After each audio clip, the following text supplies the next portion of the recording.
E agora eu peço a sua atenção, afinal de contas, vamos falar sobre o novo prefeito do Rio de Janeiro, Marcelo Crivella, que quero saber como passou a noite aqui ao meu lado também, Isabelle Benito. Muito obrigada, boa tarde. Boa tarde. Já podemos chamá-lo de prefeito, não é? Quase. Não, quase prefeito, quase. Né? Eleito ainda não tomei posse. Agora, como foi sua noite?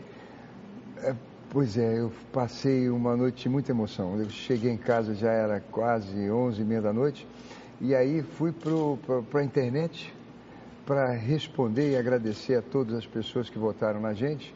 Mas quando deu 5 horas da manhã, já estava saindo, fui para Pavuna e depois Santa Cruz, agora estou aqui no SBT. Foi agitada. E agradecemos pela honra de Crivella estar aqui. É a primeira emissora a recebê-lo depois da eleição. Isabelle Benito, as perguntas com você agora. Estamos juntas aqui nessa empreitada, primeira entrevista. É isso aí. Primeiro lembrando que a surpresa, eu anunciei que eu estava em férias, mas assim o Crivella na primeira sabatina falou, se eu ganhar eu vou no seu programa. Então dei um break nas primeiras horas das férias, estou aqui para entrevistá-lo, prefeito eleito. A pergunta é a seguinte, a gente viu hoje a Zona Oeste, que você fez questão de ir lá e retribuir o carinho e a grande votação. E aí a capa de um dos principais jornais é justamente hoje, você já viu, entrou na internet, e que é o Rio de Todos. Essa diversidade, esse Rio de Janeiro como ele é. E como que essas pessoas, quem votou e até mesmo quem não teve anulação ou quem votou no outro candidato, quer saber quem é o prefeito Crivella, que a gente conhece o bispo Crivella. Qual é a diferença desses dois homens? Isabela, muito obrigado pela pergunta. Olha, na verdade, o jornal fala sobre o Rio Universal. E eu acho que o importante dessa palavrinha é exatamente isso, unir. Unir. E a minha eleição foi um exemplo disso. Votaram comigo católicos, espíritas, umbandistas, candomblecistas, pessoas que não têm religião. Exatamente porque querem força, e força só tem uma fonte, é a união. O prefeito vai ser o prefeito de todos, o prefeito que vai servir a todos, sobretudo na área da saúde e da educação. Pode ficar tranquilo que eu não vou ser o missionário que era na África, o pastor da igreja. Eu não estou na prefeitura para doutrinar as pessoas. As pessoas não votaram em mim por isso, elas votaram em mim para cuidar da cidade. Repito, sobretudo da saúde e da educação, e eu vou me devotar os 4 anos do meu mandato para cumprir essa missão, Isabelle. É justamente isso que eu gostaria de perguntar. O senhor fala sempre sobre cuidar das pessoas, né? A saúde é uma grande preocupação de todos. O senhor, por exemplo, quer zerar a fila de cirurgias fazendo um terceiro turno. Mas como será isso se hoje nós temos, por exemplo, déficit de médicos, ortopedistas, cirurgiões? Como o senhor pretende fazer isso? O governo federal até chamou médicos cubanos para suprir isso. Pois é, nas Olimpíadas a gente fez isso. O Miguel Cotto, no período da Olimpíada, contratou mais ortopedistas e gerou a fila da ortopedia. Eu quero aplaudir a direção do Miguel Cotto que fez isso. A mesma coisa que fez o Miguel Cotto na época da Olimpíada, eu vou fazer como prefeito. Eu vou contratar mais cirurgiões. As cirurgias do Rio de Janeiro, que cabem à Prefeitura do Rio de Janeiro, são de baixa complexidade. A maioria delas são mulheres que estão com mioma, fibroma, sangrando muito no seu período, sofrendo cólicas terríveis. Pessoas que estão com pedra nos rins, outros têm que fazer a cirurgia de catarata, homens com hérnia. São essas cirurgias, algumas delas com pouca gravidade, que podem ser feitas até em ambulatoriais, é que estão angustiando a população do Rio de Janeiro. E é contratando novos médicos, é priorizando, trazendo de volta os recursos que nós perdemos no último governo do Eduardo para fazer esse grande evento que foi as Olimpíadas. Ele lhe telefonou? Telefonou. Telefonou, disse o quê? Qual foi a conversa? A conversa foi muito amistosa, muito cordial. Ele me disse que estava com ciúme de mim, porque ele gostaria de continuar prefeito. Disse que a melhor coisa do mundo é ser prefeito do Rio. Concordo com ele. Agora não pode, três mandatos não pode. Então ele agora vai para os Estados Unidos. Ele agora vai para os Estados Unidos e ele diz nas suas declarações que quer uma transferência sólida. O que seria uma transferência sólida, Crivella? Eu acho que é manter toda a transparência do mundo, tanto eu como ele amamos a cidade do Rio de Janeiro. Diferente, por exemplo, do candidato Freixo, que tem ainda suas controvérsias, ainda está amargurando suas mágoas. Nós queremos reconstruir. O Rio de Janeiro não suporta manter um período eleitoral mais do que esses 45 dias. Eu ontem disse e repito, quero repetir aqui pela primeira vez na televisão. eu peço à minha militância, aos meus parceiros, aos meus aliados, para a gente não se deixar contaminar com essa praga maldita da vingança.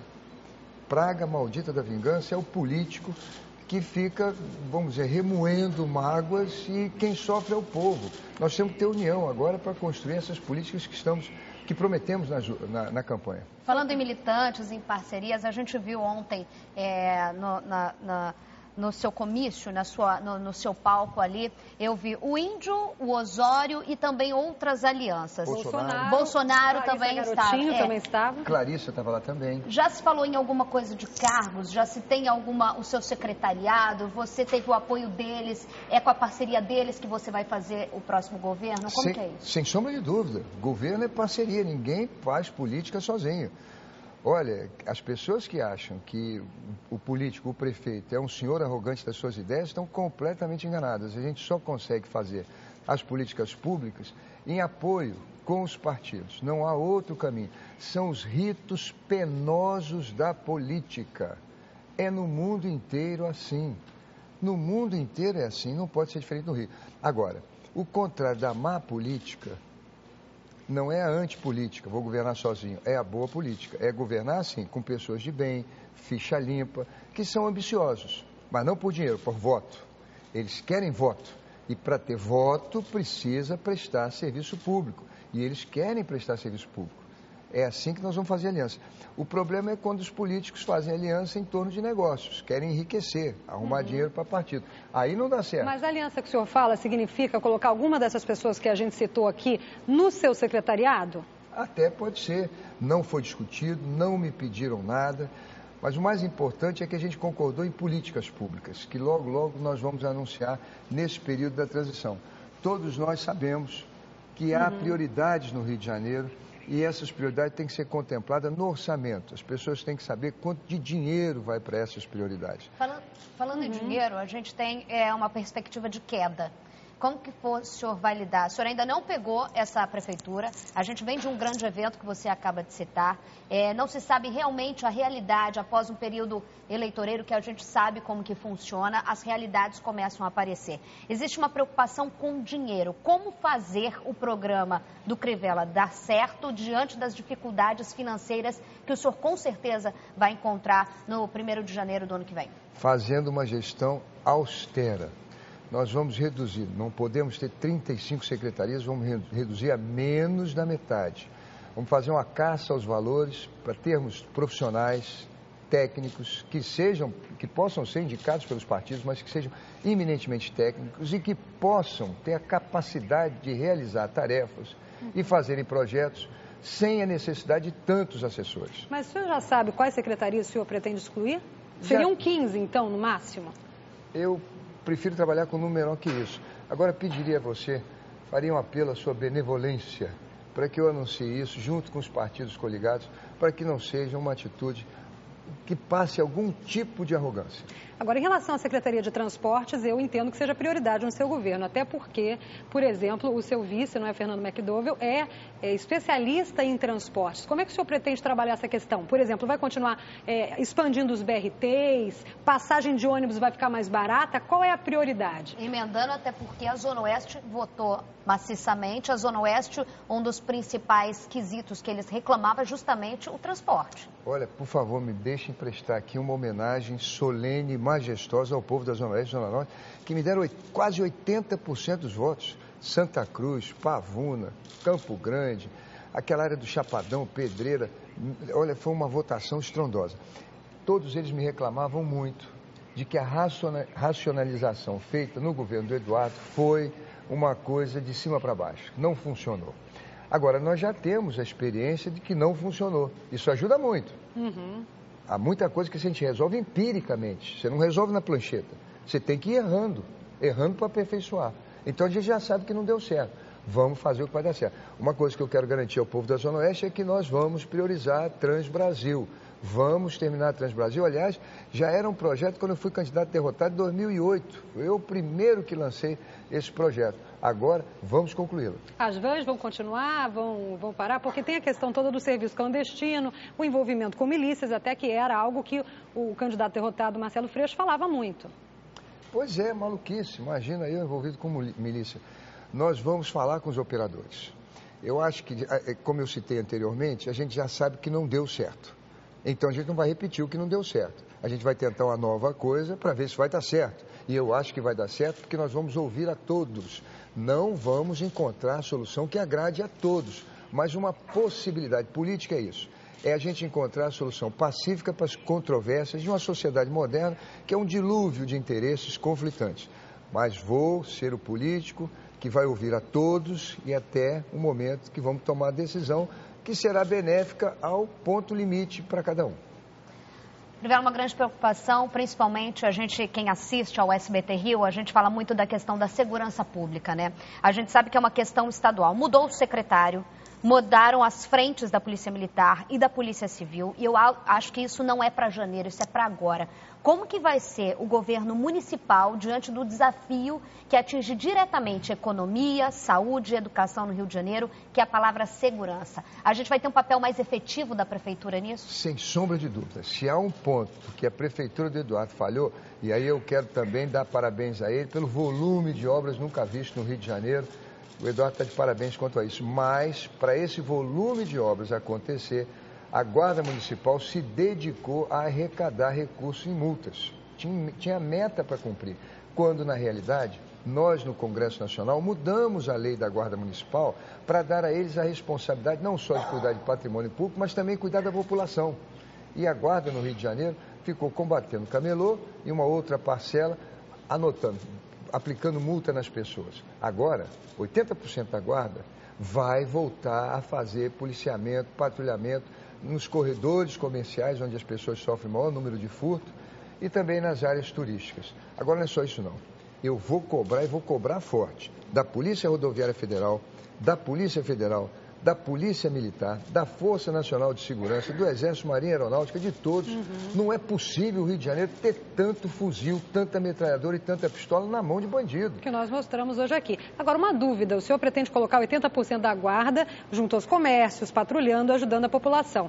Mas a guarda não anda armada no Rio de Janeiro, ao contrário de Niterói, por exemplo, que aprovou uma lei. O senhor pretende fazer isso também, tentar aprovar uma lei nesse sentido para o Rio de Janeiro, da guarda armada, ou é uma outra estratégia que o senhor pretende adotar? Acho que no Rio de Janeiro mais armas não é o indicado, mas a gente pode ter armas não letais. Choque, borracha, spray, aerosol. Essas armas, por exemplo, resolveram os problemas de rebelião nos presídios do Rio de Janeiro, de Bangu 1 ao Bangu 10. São armas efetivas que não matam, atingem só a pessoa que é transgressora. O problema da gente armar a guarda no Rio de Janeiro é mais tiroteio na rua e morrerem pessoas com balas perdidas. Questão de educação, a gente tocou nos pontos fortes, prioridades e educação. A gente tem toda uma reclamação, principalmente, por mais que você tenha os EDIs, que a gente até já falou aqui que é muito bacana, eu sou mãe de um menino de 4 anos, eu acho importante a mãe, que hoje é arrimo de família, essa mulher, ela ter um local onde ela deixa o filho dela. Mas existe uma grande preocupação dessas mães em relação à questão de vagas, a questão de deslocamento, a questão de você ter a escola próxima, como não só educação, mas como parte da sua casa. Qual que é o programa para a educação, principalmente para essa base, Crivella? Olha, a gente quer fazer o que foi feito em Minas Gerais e deu certo. Parceria público-privada. O Rio de Janeiro não tem hoje condições de construir creches para abrigar 20 mil crianças, que é o nosso déficit, e na pré-escola 40 mil crianças.